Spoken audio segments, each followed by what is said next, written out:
Hello and welcome to Matt Loves Eurovision. It's my Eurovision 2025 Top 37 countdown. It's place number 11, Australia, Gojo, Milkshake Man.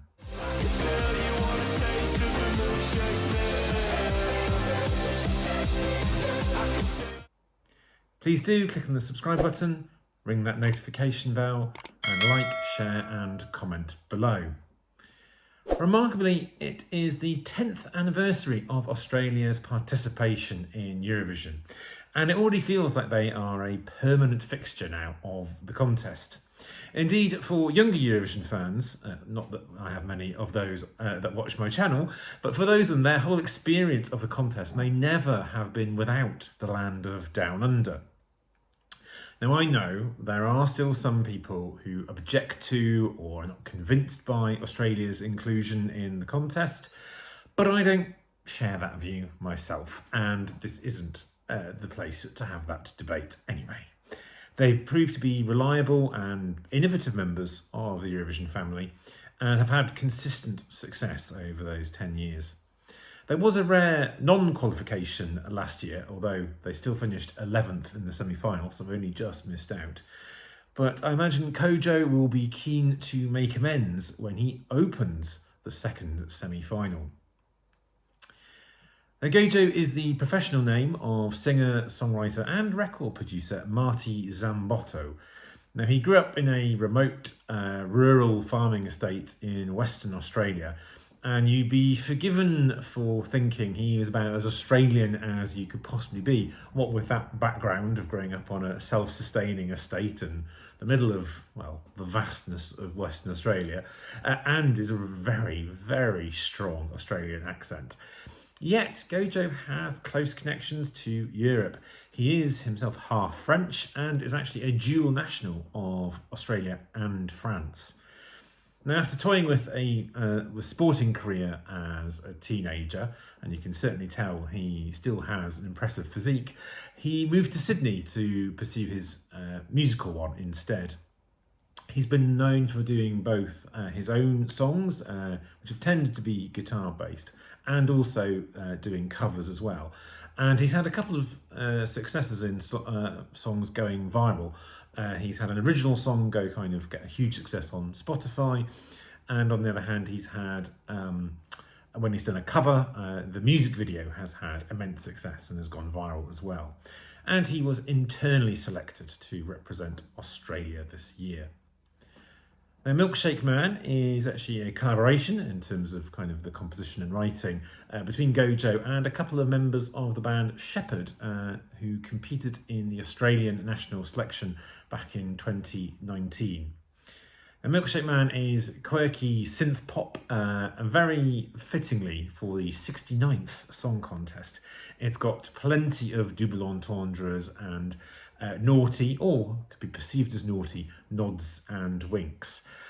Gojo himself has articulated on a couple of podcasts and in other interviews kind of a slightly deeper meaning behind the song, which is about him learning to be himself, to be confident in himself, gaining that confidence.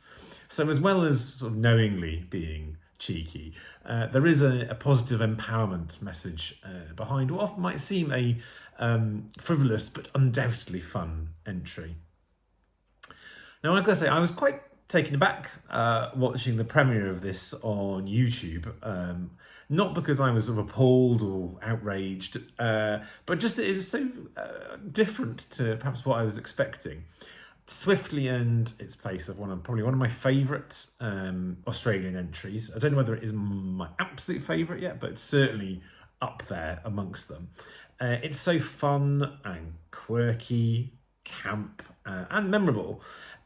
Plus, I do enjoy synth pop and that kind of genre, and all of the kind of the retro sounds and influences that you get in the song. And I do enjoy the double entendres in the lyrics. They make me smile and laugh. I think seeing Gojo in person as well kind of cements my enjoyment of this. He comes across so well in interviews.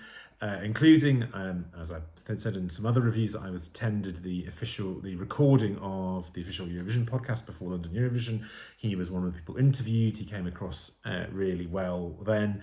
I was also lucky to get a picture with him, and a couple of my friends as well, with him at the London Eurovision party in the VIP area. He is a very affable young man. He's very happy to give time to the fans, and he's been a really great ambassador for Australia and the delegation on his European tour, because he came over for a few weeks ago, going to a lot of the pre-parties, etc.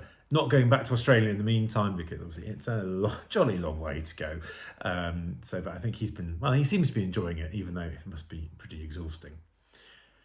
Now, as I mentioned in the kind of introduction to this review, he is opening the second semi-final, which I think is understandable given it is such a distinctive and up-tempo song, and probably will be very professional and slick. Maybe a bit surprising given it is so tongue-in-cheek and risque, but I think it must be family-friendly enough for the producers to be happy for this to be going first in the semi-final. Personally, I think this should be pretty safe to qualify and should return Australia to the grand final. Now, in the betting odds, they put it in 8th out of favourite to qualify. And while that seems a little close cut, I think that there is a lot of very safe, probably safe qualifiers in this semi, of which Australia just happens to be one of them, and that's just where it's placing. The gap between the safe qualifiers, of which Australia is one, and the less safe ones is quite large, so I think this is pretty safe. We've also got the UK and Ireland voting in this semi-final as well, which I think will give this a good base of points as well. Now, on the expectation that this does get to the final, how might it do? I think it's doing pretty well in the scoreboard up, roughly mid-table, bit above mid-table. But we know Australia has a habit of not pulling in the televote, particularly when it gets to the grand final.